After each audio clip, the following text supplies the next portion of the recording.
ang tunay na relihiyon sa mata ng Diyos, pagmamahal, paglilingkod at malinis na pamumuhay. Sa Santiago chapter 1 verse 27, ang relihiyon na dalisay at walang dungi sa harapan ng Diyos at Ama ay ito: ang dalawin ang mga ulila at mga babaeng bao sa kanilang kapighatian, at ang ingatan ang kanyang sarili na walang dungis ng sanlibutan. Sa talatang ito, malinaw na ipinapakita kung ano ang tunay na kahulugan ng relihiyon. Ayon sa Diyos, hindi ito tungkol sa panlabas na anyo lamang. Hindi lang pagsisimba, panalangin o pagsunod sa tradisyon. Mas malalim pa rito ang nais ng Diyos. 1. Pagmamahal at paglilingkod sa kapwa. Binanggit dito ang pagdalaw at pagtulong sa mga ulila at bao. Sa panahon ng Biblia, sila ang pinakamahina at nangangailangan ng tulong dahil wala silang inaasahang magtatanggol o susuporta sa kanila. Ibig sabihin, ang tunay na pananampalataya ay nakikita sa gawa, hindi lang sa salita. Kapag tumutulong ka sa nangangailangan, ipinapakita mo ang puso ng Diyos. Hindi kailangan maging mayaman para makatulong. Kahit simpleng pagdamay, pakikinig o maliit na tulong ay mahalaga sa Diyos. Sa madaling salita, kung mahal mo ang Diyos, dapat mahal mo rin ang kapwa mo. At number 2, pamumuhay na malinis sa kasalanan. Sinabi rin sa talata na ingatan ang sarili na walang dungis ng sanlibutan.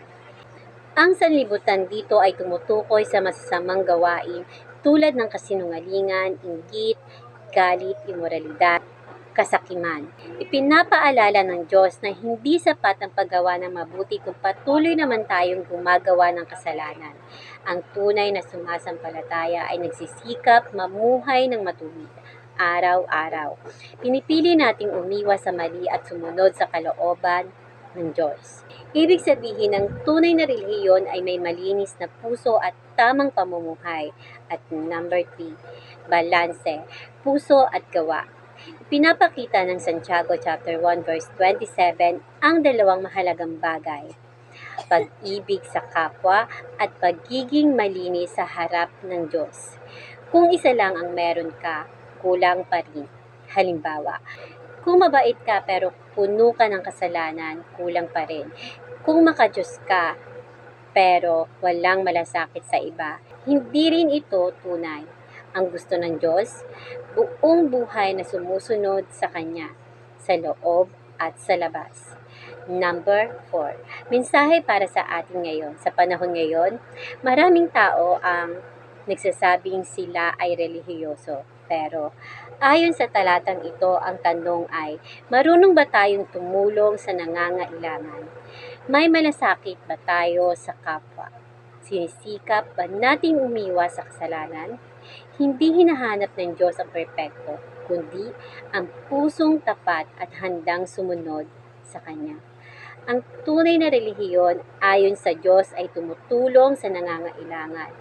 May malasakit sa kapwa. Mumuhay ng malinis at matuwid. Hindi kailangan maging perpekto para magsimula. Simulan mo sa maliit. Magpakita ng kabutihan, umiwas sa kasalanan at lumapit sa Diyos araw-araw. Dahil sa huli, ang tunay na pananampalataya ay hindi lang sinasabi, ito ay isinasa buhay.